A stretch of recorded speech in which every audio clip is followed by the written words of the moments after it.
Now see, हम अभी दो टर्म सीखने वाले हैं, दैट इज यूप्लॉइडी और एन्यूप्लॉइडी। ठीक है, क्या क्या सीखने वाले हैं? एन्यूप्लॉइडी और यूप्लॉइडी। ठीक है, क्या होता है ध्यान से सुनना। एक सेल जब डिवाइड करने वाला होता है, मियोसिस, ठीक है, तो क्या होता है? सबसे पहले तो डबल हो जाते हैं, है ना? ये डबल हो जाता है, यानी एक क्रोमेटिड अलग क्रोमोसोम बना देगा, एक अलग, और वो चला जाता है अलग अलग सेल्स में। जाते हैं कि नहीं जाते, बताओ? Yes sir. ये ऐसे कुछ हो जाता है, यानी एक ऐसे वाला रहता है, एक ऐसे पकड़ लो, एक ऐसा पकड़ लो, ऐसा वाला। तो नियम अनुसार क्या होना चाहिए मियोसिस में? नियम अनुसार, नियम जो कहता है, इसको जाना चाहिए था इसमें, इसको जाना चाहिए था इसमें, है ना? बट ऐसा होगा नहीं। कैसा नहीं होगा? ऐसा नहीं होगा। ये भी जाएगा इसी में। क्या होगा? इसी में जाएगा। अगर ये दोनों इक्वली एक दूसरे में बट जाते तो हम इनको क्या बोलते हैं? यूप्लॉइडी। क्या बोलते हैं? पहले वाला ये कंडीशन अगर होता तो हम इसको बोलते यूप्लॉइडी। यू यानी ट्रू, असली वाला प्लॉइडी इनको मिल रहा, ठीक है। बट अब क्या मिलेगा? एन्यूप्लॉइडी। इस कंडीशन को क्या बोलेंगे? एन्यूप्लॉइडी। जिसमें एक गैमेट, एन्यूप्लॉइडी क्या होता है? जब किसी एक गैमेट में एक्स्ट्रा क्रोमोसोम आ जाए। इस गैमेट में अब इसका प्लॉइडी क्या हो जाएगा? इसका प्लॉइडी n+1 होगा कि नहीं होगा? या फिर ऐसे भी लिख सकती हो, अगर ह्यूमन का केस है तो कितना हो जाएगा? 24 होगा कि नहीं होगा? बोलो। होगा कि नहीं होगा?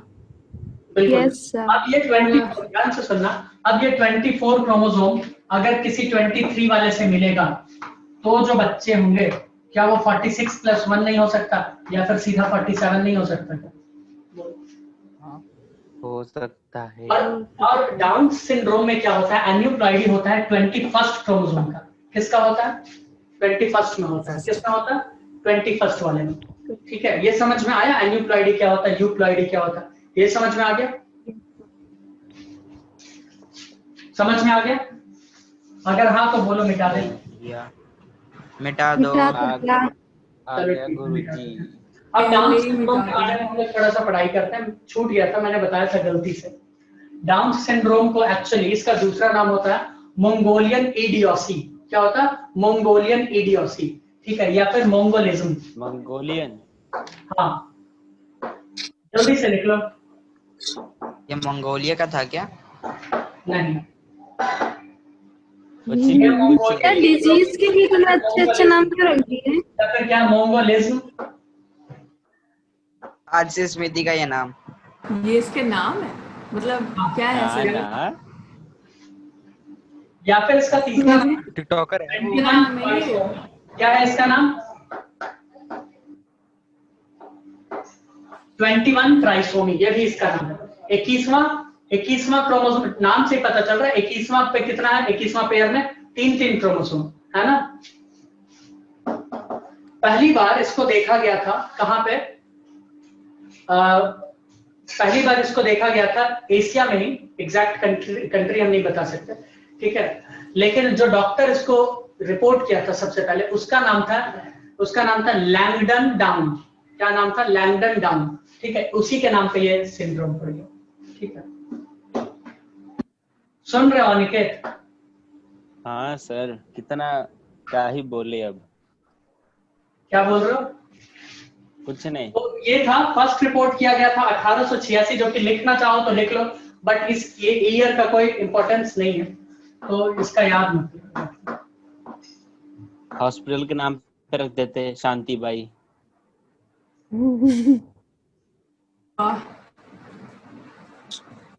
Langdon down. किसके द्वारा ये रिपोर्ट किया गया था 1886 में? सबसे पहले लैंगडन डाउन के द्वारा। ठीक है, ये होता है ऑटोसोमल। इसमें कैसा देखने को मिलता है? इसमें हमें देखने को मिलता है ऑटोसोमल एन्यूप्लॉइडी। क्या देखने को मिलता है? Autosomal aneuploidy caused by trisomy of 21st chromosome. 21वां क्रोमोसोम पे हो रहा है या नहीं हो रहा? Yes sir. और अगर बात करें तो अगर मान लो कोई 21वां क्रोमोसोम ही है 3 वाला, तो आगे जो इससे गैमेट बनेगा, वो गैमेट में भी क्या हो जाएगा? 2 1 में जाएगा, 1 1 में जाएगा, तो भी एन्यूप्लॉइडी हुआ कि नहीं हुआ? बताओ। तो भी इसमें क्या हुआ, इसके जो अगले जनरेशन है उसमें भी चला गया कि नहीं चला गया एन्यूप्लॉइडी? भाई गया हुआ नहीं हुआ? पर मतलब हर जनरेशन में जाएगा? चांस है, उसमें भी चांस है इसका, है? होगा या नहीं है? Yes sir. हाँ प्रियंका, है सर। यस तो है। तो फिर कौन बोलेगा? सर हर जनरेशन में जाएगा क्या? क्या बोल रहे हो तुम? यस सर हर ऑटोसोमल है। जनरेशन में जाएगा क्या? बिल्कुल। एक्चुअली जेनेटिक डिसऑर्डर का जल्दी इलाज भी नहीं है, ठीक है, और ये जनरेशन टू जनरेशन कैरी होते रहते हैं, ठीक है। तो ये क्या लिखोगी? ऑटोसोमल। ऑटोसोमल का मतलब ये ऑटोसोम में हो रहा है। किस में हो रहा है ये? ऑटोसोम में। तो लिखोगे ऑटोसोमल एन्यूप्लॉइडी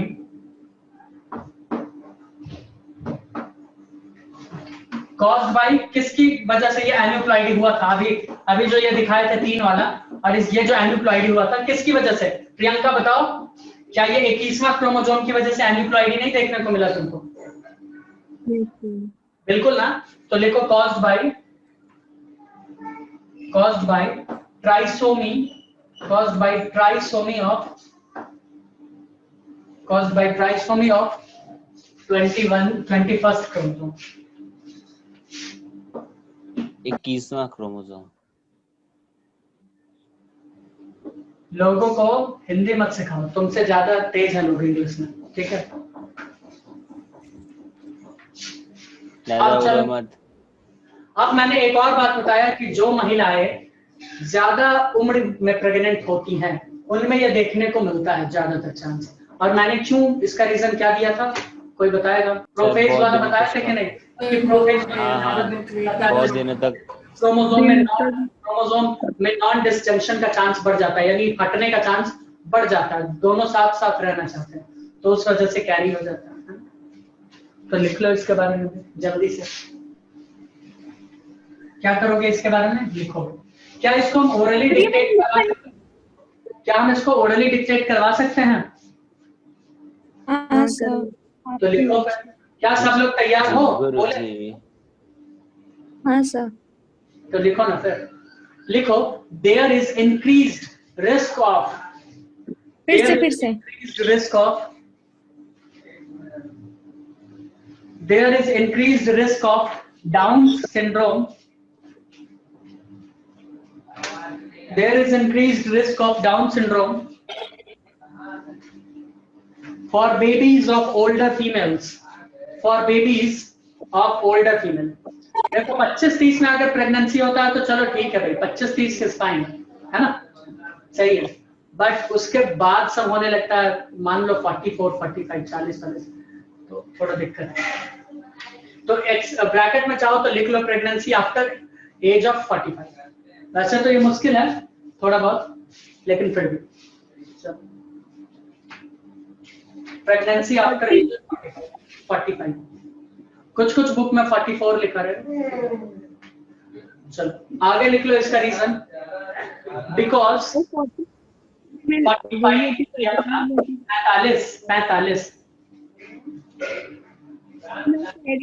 45 के बाद तो मेनोपॉज हो जाता है ना? क्या? नहीं, कुछ केस में नहीं होता है, जनरली नहीं होता है। 45 से 50 के बीच में होता है। आगे लिखो because the longer the time in prophase,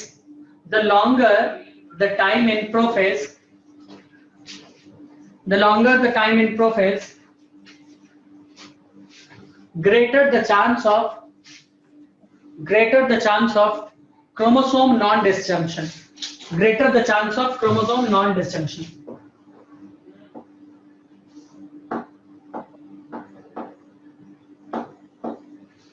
इन दोनों को हटना था, ये अपना एक अलग वाले हिस्से में जाता, ये अपना अलग हिस्से में जाता, बट गया नहीं, ये नॉन डिस्जंक्शन हुआ ही नहीं। क्या? Chromosome non disjunction. अब लिखो एडवर्ड। मुझे भी नहीं सर। अब किसके बारे में हम लोग बात कर रहे हैं? Edward syndrome. अब देखो इसको हम बिजली के रफ्तार से, अब जितने भी डिसऑर्डर आएंगे उनको कवर किया जाएगा, ठीक है, बिजली के रफ्तार से। सबसे पहले इसमें लिखो, चलो ये सब ओरली डिक्टेट करवाते हैं। इसको डिस्क्राइब किया गया था एडवर्ड के द्वारा, ठीक है। लिखो described bye Edward, described bye Edward.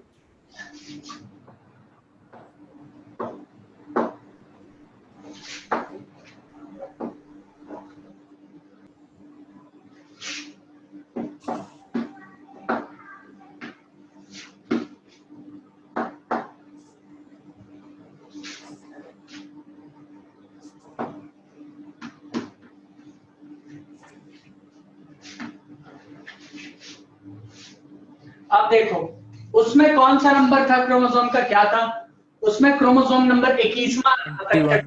इसमें ट्राइसोमी हो जाएगा, किसका होगा, 18वां नंबर क्रोमोसोम का। इसमें भी होगा ट्राइसोमी, चाहो तो लिख लो due to extra chromosome number 18 या फिर ट्राइसोमी लिख लो, ट्राइसोमी। ठीक है, 18वां जो पेयर होगा वो कितना हो जाएगा, 18वां पेयर 3 हो जाएगा। तो टोटल नंबर ऑफ क्रोमोसोम कितना होंगे बताओ। प्रियंका तुमको तो एडिशन आता है, बताओ। 47। बिल्कुल करेक्ट, 47। कितना हो जाएगा, 47। बस अंतर यह है कि उसमें 21वां था, इसमें 18वां हो जाएगा। लेकिन ये ज्यादातर देखने को मिलता है फीमेल में। ठीक है, ये किस में देखने को मिलता है, ज्यादातर फीमेल में। ठीक है,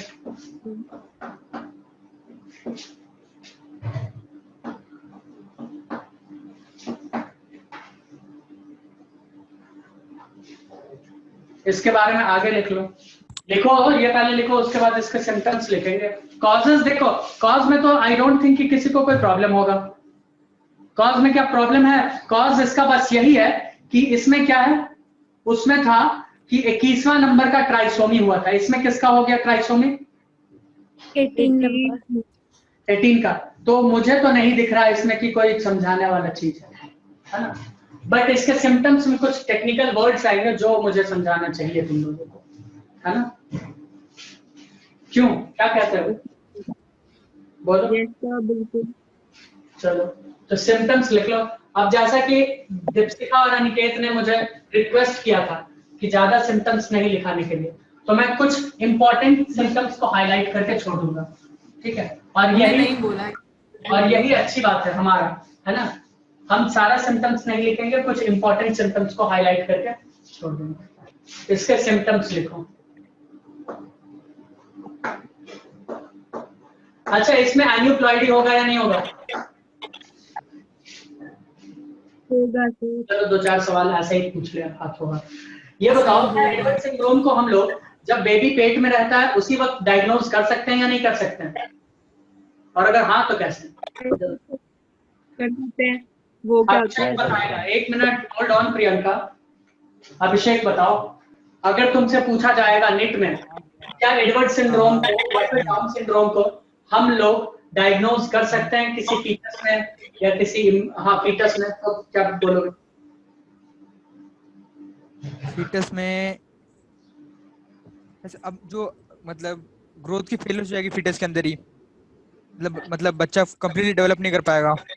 अच्छा, यानी मर जाएगा वहीं पे, है ना। नहीं, मरने की बात नहीं भैया, जैसे कि एक आध चीजें उसके ढंग से डेवलप ना हो पाए, हाँ वैसे नहीं, मतलब इतना 3-5 मेरे साथ मत करो, तुम सीधा बताओ हाँ या ना, बस 3-5 डायग्नोस मेरे को कंफर्म नहीं पता, इसलिए कुछ नहीं बता सकता मैं। हाँ तो इसीलिए नहीं कर दिया, कहानी सुनाने लगे हम तुमसे, नाम पूछना, तुम अपने शहर का नाम और गांव का नाम बताना शुरू कर दिए कि मैं इस गांव से आया हूँ, ये हूँ वो हूँ। हाँ, कौन बताएगा, प्रियंका बताइए। हाँ भाई प्रियंका बताओ। एमनियोसेंटेसिस से कर सकते हैं। बिल्कुल बिल्कुल, किसने बोला है ये चीज, मैंने, प्रियंका का आवाज, प्रियंका ने बोला।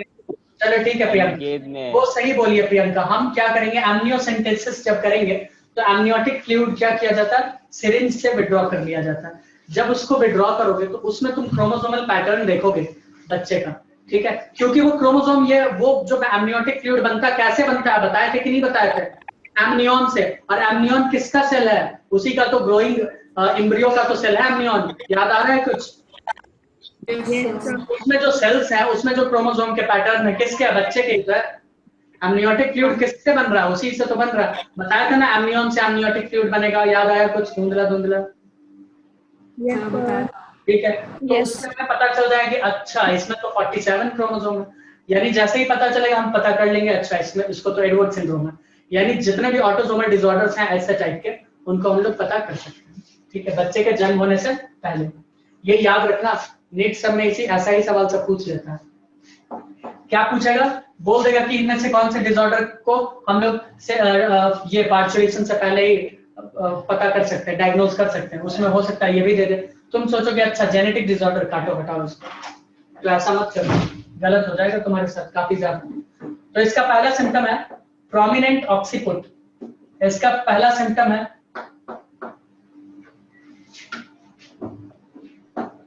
ऑक्सीपुट, ये मेडिकल टर्म है, हम चाहते तो इसका पूरा टर्म ऑक्सीपिटल भी लिख सकते हैं। ठीक है, ये ऑक्सीपिटल रीजन तुमको दिख रहा है, ये ऑक्सीपिटल बोन यहाँ पे यस सर दिख रहा है। किस किस को दिखा है, सिर्फ दीपशिका को।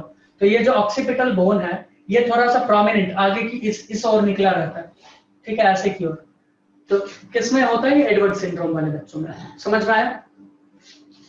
Yes, sir. दूसरा मेंटल रिटार्डेशन, कौन सा रिटार्डेशन, देखो ये सिम्टम्स उसमें भी था, मेंटल रिटार्डेशन, ब्रेन का विकास ठीक से नहीं। ठीक है? उसके बाद तीसरा होगा कॉन्जेनाइटल हार्ट डिजीज, भाई फिर से कि जन्म से ही दिल में कुछ ना कुछ प्रॉब्लम रहेगा कोई। क्यों कॉन्जेनाइटल डिजीज क्यों होता है पता है ना, कि मान लेते हैं किसी कारण उस हार्ट में उस तरह का विकास नहीं हुआ जिस तरह का एक नॉर्मल हेल्दी चाइल्ड में होता है, यानी ये कह सकती हो कि हेल्दी डेवलपमेंट नहीं हुआ है हार्ट का, इसी वजह से उसको क्या हुआ, कॉन्जेनाइटल हार्ट डिजीज। समझ में आया? यानी जन्म जात के हार्ट में कोई भी प्रॉब्लम हो सकती है। समझ में आया? Yes, sir. इसी को कहते हैं ना। ठीक है, अब इसमें एक बहुत ही अच्छा एक सिम्टम है इसका, ठीक है, इसका माइक्रोगेनाथिया।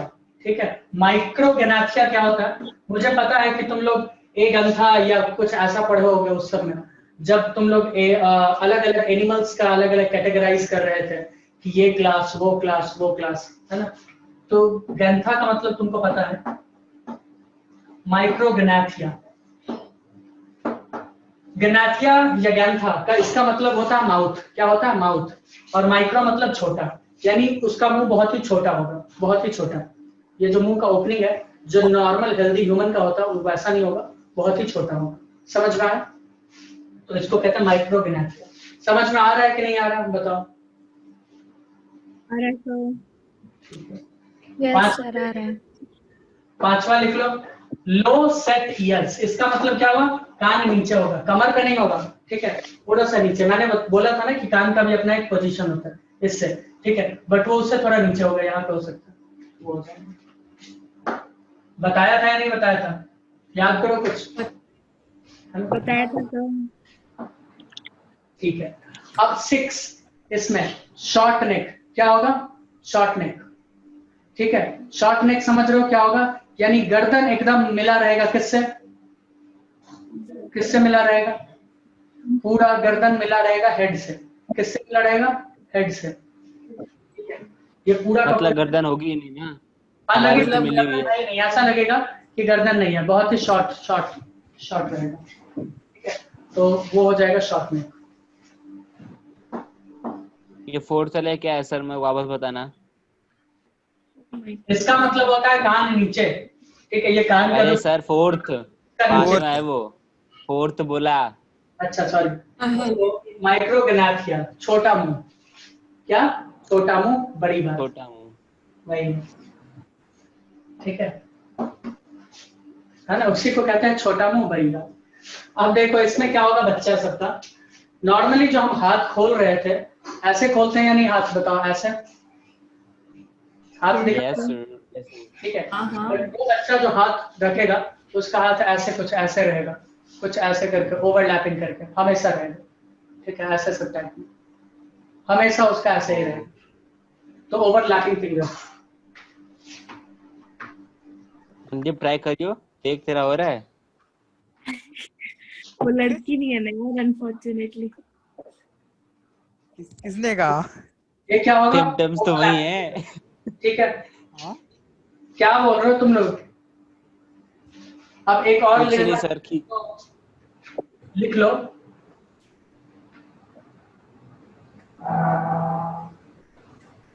एक और लिखना चाहोगे तो तुम लिख लो,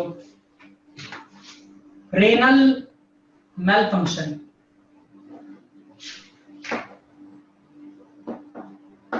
किडनी ठीक से काम नहीं करेगा इसका, ठीक है, ठीक है। तुमको इसमें इम्पोर्टेंट क्या क्या याद रखना है, तो एक तो पकड़ लेना प्रोमिनेंट ऑक्सीपुट, दूसरा तुम पकड़ लेना माइक्रोग्नाथिया, ठीक है, ये पकड़ सकते हो, शॉर्ट नेक पकड़ सकते हो, या ओवरलैपिंग फिंगर्स भी पकड़ सकते हो। वैसे एक और हम बता सकते हैं कि एक और है इसका खतरनाक सा साइन, वो होता है रॉकर बॉटम फिट, ठीक है। वो क्या होता है रॉकर बॉटम फिट? सही लग रहा है सुनने में। क्या बोल रही हो? जो अच्छा सुनने लग में रहा अच्छा लगा। बोलिए, हम सही बोल रहे हैं, सही तो बोल ही रहे हैं, ठीक है। क्या हो सकता है इसका सिम्टम? Rocker bottom fit. अब रॉकर बॉटम फिट हम बताते हैं क्या होता है। ऐसे करके पाँव, ठीक है, जब वो चलते हैं ना तो पाँव जनरली ऐसे करके ऐसे ऐसे ऐसे हम लोग चलते हैं कि नहीं चलते हैं, बट वो ऐसे करके चलेंगे, उनके पाँव भी ऐसे ही रहेंगे हमेशा। तो ये रॉकर बॉटम फिट ऐसे ऐसे,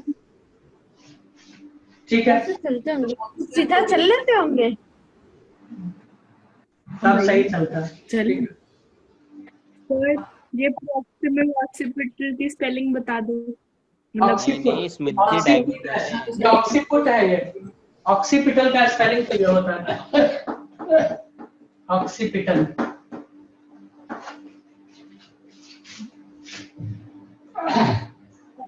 तो सर ऑक्सीपिटल में और ऑक्सीट्यूट में फिर फर्क क्या है?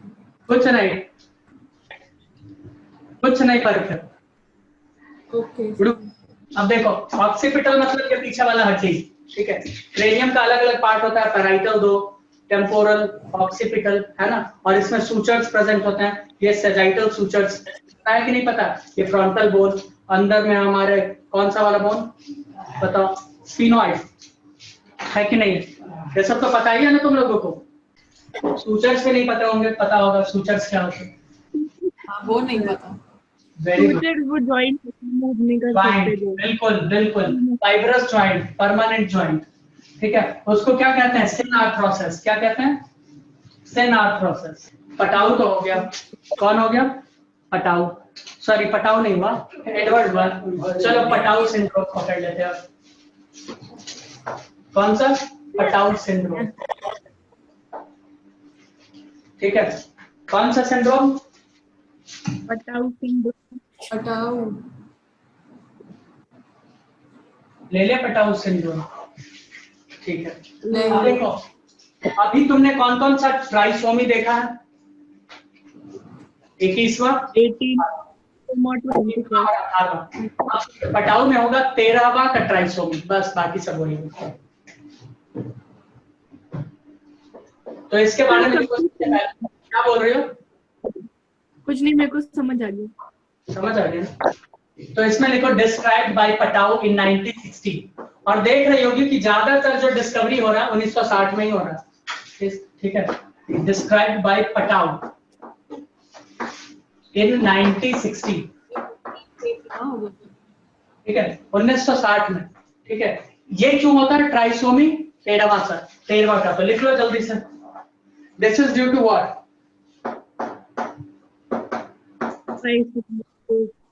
Say 13th chromosome. Extra chromosome number, extra chromosome number 13, या ब्रैकेट में चाहो तो लिख सकती हो ट्राइसोमी। क्या लिख सकती हो? ट्राइसोमी। इसके साथ भी वही होता है जो उसके साथ। अब अनिकेत और स्मृति से हम कुछ पूछना चाहेंगे, तो क्या वो लोग जवाब देंगे?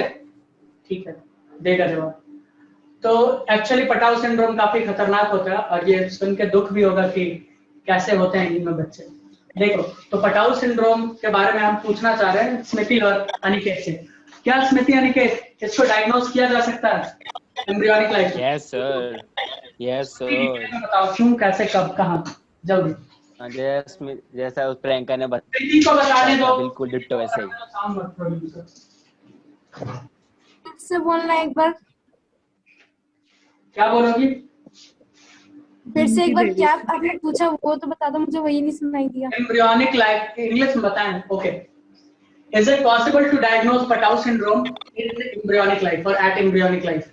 अनिकेत डिटेल में बताओ, शुरू हो जाओ, चलो वो क्या नाम है? जल्दी एम्ब्रियोनिक, क्या नाम जल्दी है उसका?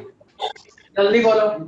एमनियन फ्लूइड से पता चलता है। एमनियन नहीं, एमनियोटिक फ्लूइड। एमनियोटिक फ्लूइड, हाँ अच्छा, सॉरी हाँ, हाँ, सॉरी। याद आ गया। ठीक है, अब देखो इसमें इसमें गलत बात क्या होता है कि इसमें जो बच्चे होते हैं ना उनका फेस एबनॉर्मल होता है, आंख एबनॉर्मल होता है, ब्रेन एबनॉर्मल। ये तुम ऊपर का मेरा लिप्स देख रहे हो, लिप्स क्या है, ये जुड़ गया है, ठीक है। तो ये कैसे होता है, जब बच्चा बन रहा होता है पेट में तो अलग अलग पार्ट्स आके जुड़ते रहते। हमें पता है कि नंबर ऑफ बोन्स भी बहुत ज्यादा होता है, पता है कि नहीं पता है? नंबर ऑफ बोन्स पहले बहुत ज्यादा होता है, फिर जॉइंट्स बनते जाते हैं और नंबर ऑफ बोन्स धीरे धीरे डिक्रीज होता है।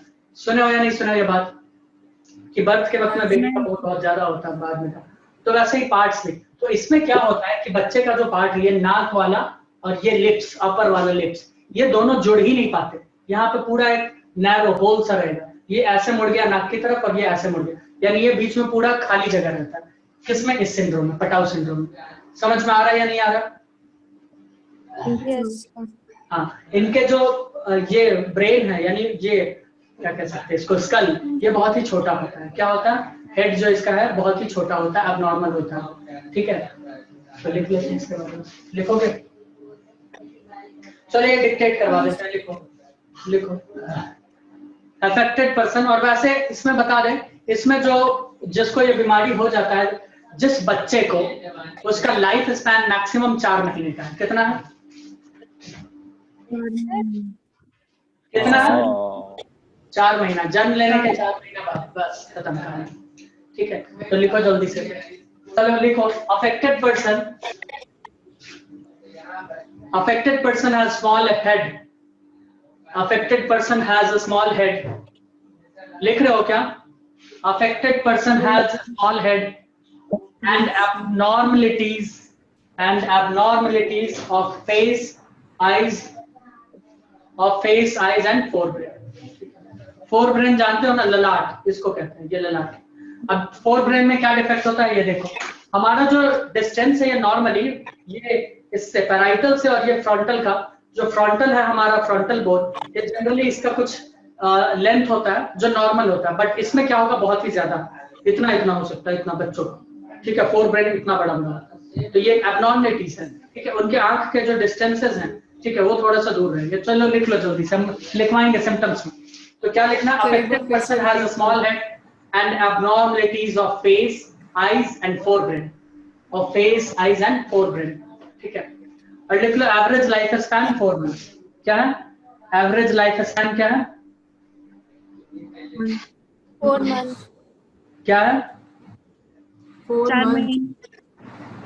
ठीक है, तो इसका सिंपल नहीं लिखोगी तो लिप, ये जो बीच में गैप बन जाता है ना, इसको कहते हैं क्लेफ्ट लिप। इसको क्या कहते हैं? क्लेफ्ट लिप या फिर क्लेफ्ट पैलेट। ये जुड़ ही नहीं पाता, बहुत सारे बच्चों में तुमने देखा होगा ऑपरेशन के बाद भी। तो ये क्या होता है, बीच में पूरा गैप रह जाता है इस साइड, कभी गूगल करना पटा हुआ, ठीक है। ये पूरा गैप रह जाता है, उसको कहते हैं क्लेफ्ट लिप। क्या कहते हैं?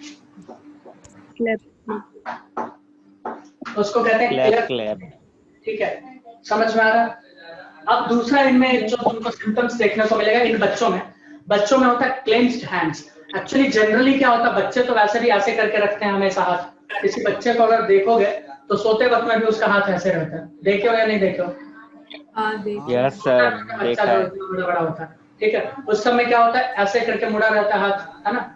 बट इसमें क्या होगा, क्लेंच्ड तो होगा हाथ, बट एक वाला जो उंगली होगा, ये उंगली या फिर ये उंगली आउटर वाला, आउटर तो ये हो सकता है, ये हो सकता है, ये ऐसे करके पीछे की ओर पूरा रहेगा, जब भी रहेगा ऐसे ऐसे करके कुछ, वो भी बहुत ज्यादा ऐसे। समझ में आ रहा? Yes sir, yes sir. Priyanka समझ में आ रहा? Yes sir. रिकॉर्ड कर रहे हैं। क्लेंच्ड हैंड्स में लिखो, ब्रैकेट में लिखो, विथ आउटर फिंगर्स हम लिख नहीं रहे, लिख लो with outer fingers on top of the finger. On top of the inner fingers, ऐसे करके रहते, ऐसे करके, ठीक है। तो विथ आउटर ड्रैगन बना ले। लिख लो, हाँ बना सकते हो, विथ, या फोटो ले लो मेरा ऐसा, with outer fingers on top of the inner fingers, with outer fingers. एक बार फिर से करो। वीडियो भेजेंगे, स्क्रीनशॉट ले लेना। With outer fingers on the top of on the top of inner fingers. हमारे आंख के बीच का दूरी जनरली क्या होता है, जो भी होता है, इनमें दूरी बहुत ही कम हो जाएगा। हम अभी बोले थे थोड़ा दूरी ज्यादा, ये दूसरे वाले डिसऑर्डर में वो क्राई डू चैट में हो जाएगा, ठीक है, जो बिल्ली की तरह रोने का आवाज आता है उसमें, ठीक है। तो ये होगा, इसमें दूरी बहुत ही कम हो जाएगा। क्या होगा, क्लोज सेट आईज, ये दूरी दिख रहा है, इसके बीच में गैप यहाँ पे दिखा,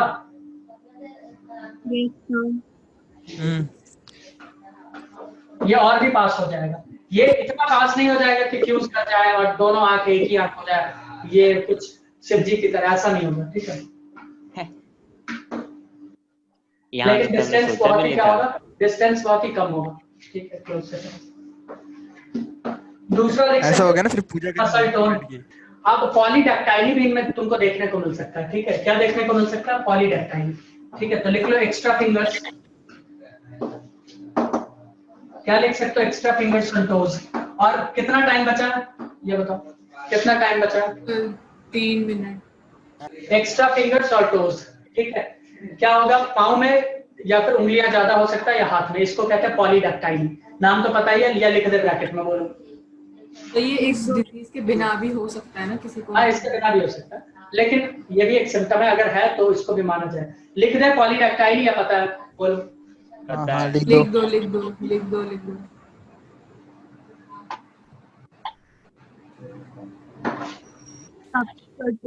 नो लिखना है, पॉलीडैक्टाइली, ठीक है। उसके बाद एक और इसमें सिम्टम देखने को मिलेगा तुमको। यार ये क्या लिख दिया आपने, समझ नहीं आ रहा। पॉलीडैक्टाइली, पॉलीडैक्टाइली, उस पॉलीडैक्टाइली का मतलब होता है डैक्टाइली यानी डिजिट्स, ठीक है। पॉली यानी ज्यादा, बहुत ज्यादा, जब फिंगर्स या टोज बहुत ज्यादा, पॉलीडैक्टाइली। चलो ठीक है, तो एक बार स्पेलिंग बता दो। जिन्हें सिंड्रोम होगा उनमें पॉलीडैक्टिलिटी होगी जरूर। POLY, एक मिनट, POLYDAC, T पॉलीडैक्टाइली, गलत हो गया, POLYDAC PYLY, हम लिखे गलती ना हो, ऐसा हो ही नहीं सकता, पॉलीडैक्टाइली, ठीक है। चलो, डेक्टाइली का मतलब क्या बताया था आपने? किसका? डेक्टाइली, डिजिट्स, डिजिट्स, डिजिट्स। चलो एक डेक्टाइली लिख लीजिए। इधर देखो बच्चों, छठा सिम्टम, या जल्दी देखो इधर, इनके आंख का जो आइरिस है ना, बीच में आइरिस, उनके बीच में होल हो सकता है, ठीक है। उनके बीच में भी खाली जगह हो सकता है, जैसे लिप्स का दिखा था ना वैसे। तो इसमें लिख सकती हो होल या क्लिप, होल और क्लिप आइरिस। क्या बोल रही हो? दिखाई नहीं देगा फिर? ऐसा नहीं है, दिखाई देता है, कम दिखाई देता है। सातवां, ठीक है, सातवां है, इसका कान जो है नीचे, कान जो क्या है ऐसे करके जो होता है वो थोड़ा सा नीचे, लो सेट ईयर्स,